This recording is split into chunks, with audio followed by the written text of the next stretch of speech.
ایک گاؤں میں ایک مولوی صاحب رہتے تھے۔ وہ اکثر لوگوں کو درس دیتے اور فرماتے کہ اگر بندہ اللہ پر سچا بھروسہ کرے تو کرامتیں ظاہر ہوتی ہیں، حتیٰ کہ اگر کسی کو دریا پار کرنا ہو تو وہ پانی پر بھی چل سکتا ہے، بشرطی کہ اس کا یقین کامل ہو اور اللہ پر توکل مضبوط ہو۔ ایک دن جمعے کے خطبے کے بعد مولوی صاحب پھر یہی بات فرما رہے تھے۔ درس کے بعد وہ دریا کنارے بیٹھے کشتی کا انتظار کرنے لگے، کیونکہ ان کا گھر دریا کے اس پار تھا۔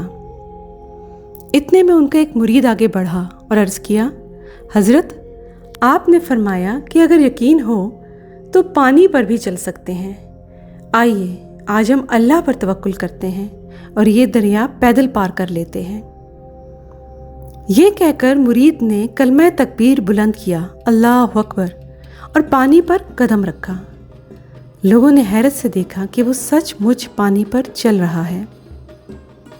آہستہ آہستہ وہ دریا کے بیچ تک پہنچ گیا اور پلٹ کر مولوی صاحب کو پکارا، حضرت آپ بھی آئیے، اللہ پر بھروسہ کریں اور چلیں۔ مولوی صاحب نے ہمت کر کے پانی پر قدم رکھنے کی کوشش کی، مگر جو ہی آگے بڑھے ان کے کپڑے بھیگ گئے۔ وہ خود بھی پانی میں ڈوبنے لگے اور گھبرا کر جلدی سے واپس کنارے پر آ گئے۔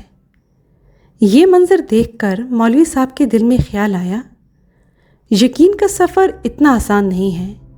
یہ صرف زبان سے کہنے کی بات نہیں، بلکہ دل کی گہرائی سے خالص ایمان، کامل یقین اور توکل درکار ہے۔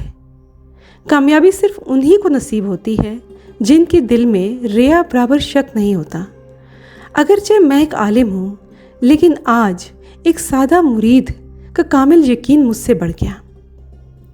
ایمان اور یقین صرف علم یا الفاظ میں نہیں، بلکہ دل کی سچائی اور اللہ پر خالص بھروسے کا نام ہے۔